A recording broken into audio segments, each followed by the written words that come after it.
నేను ఒక software company ఉంది నాకు. నా కంపెనీలో ఒక 30 మంది పనిచేస్తారు. ఈరోజు నేను 2 షర్ట్లు 2 ప్యాంట్లు తీసుకుని వెళ్ళానని చెప్పాను. నేను 100% నా సాఫ్ట్వేర్ కంపెనీకి ఉదయాన్నే నేను బ్యాగ్ వేసుకుని వెళ్తూ ఉంటే నా భార్య అంటుంది, చర్చికి వెళ్తున్నావా, వెళ్ళరా అంటది. ఆరాధనకి వెళ్తున్నావా, మంచిగా వెళ్ళరా, మంచిగా ఆరాధన చెయ్యి అని చెప్తుంది. నేను వెళ్ళి పని చేసే నా సాఫ్ట్వేర్ కంపెనీ కూడా దేవుని రాజ్యములో ఉపయోగపడాలి. దేవుని రాజ్యము అది.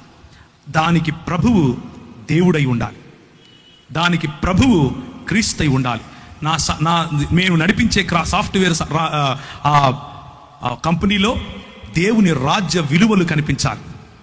మాకందరికీ యేసు ప్రభువే బాస్ అయి ఉండాలి.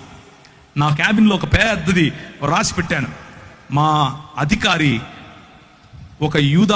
ఒక యూదుడైనటువంటి కార్పెంటరు అని. ఒక ఇంగ్లీష్లో ఉంటుంది, my boss is a Jewish carpenter అని. అది పెట్టాము అక్కడ. ఎందుకు అనంటే నేను అధికారి కాదు, దేవుడు అధికారి. నా ఉద్యోగం, నా సంపాదన, దాంట్లో 10 రూపాయలు ఇచ్చేస్తాను, 100 రూపాయలు సంపాదించి నా పని అయిపోయింది అని చేతులు దులుపుకొని వెళితే భక్తుడు అంటారు. 100 రూపాయలు ఇదిగో ప్రభువా నువ్వు నాకు ఇచ్చావు. పరిశుద్ధాత్ముని పొందిన వాడు ఏం చేస్తాడు తెలుసా? దేవుని రాజ్యం కోసం ప్రతి పైసా ఖర్చు పెడతాడు. తన కుటుంబముతో సహా ప్రతి చోట దేవుని రాజ్యాన్ని చూస్తాడు. నా కారు నీది, నా ఇల్లు నీది, నా జీవితము నీది, నా శరీరము నీది, నా మనస్సు నీది, సంపూర్ణముగా పానార్పణముగా పోయబడతాను. ఇది పరిశుద్ధాత్ముడిచ్చే ఛాలెంజ్, ఇది పరిశుద్ధాత్ముని పిలుపు. పరిశుద్ధాత్ముడు పిలిస్తే ఇలా పిలుస్తాడు.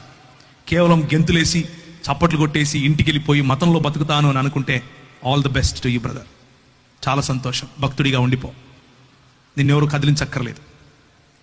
కానీ పరిశుద్ధాత్ముడు కదిలిస్తే ఏం చేస్తాడో తెలుసా? ఒక స్టెఫెనును లేపుతాడు. పరిశుద్ధాత్ముడు కదిలిస్తే ఏం చేస్తాడో తెలుసా? ఒక పౌలును లేపుతాడు. పరిశుద్ధాత్ముడు కదిలిస్తే ఒక శీలను లేపుతాడు. పరిశుద్ధాత్ముడు కదిలిస్తే ఒక తిమోతిని లేపుతాడు. పరిశుద్ధాత్ముడు కదిలిస్తే ఒక తీతును లేపుతాడు. ప్రతి ఒక్కరూ వారి జీవితాన్ని పానార్పణాలుగా పోశారు. నేను మాత్రం మతంలోనే ఉంటానని అనుకుంటే ఆల్ ద బెస్ట్.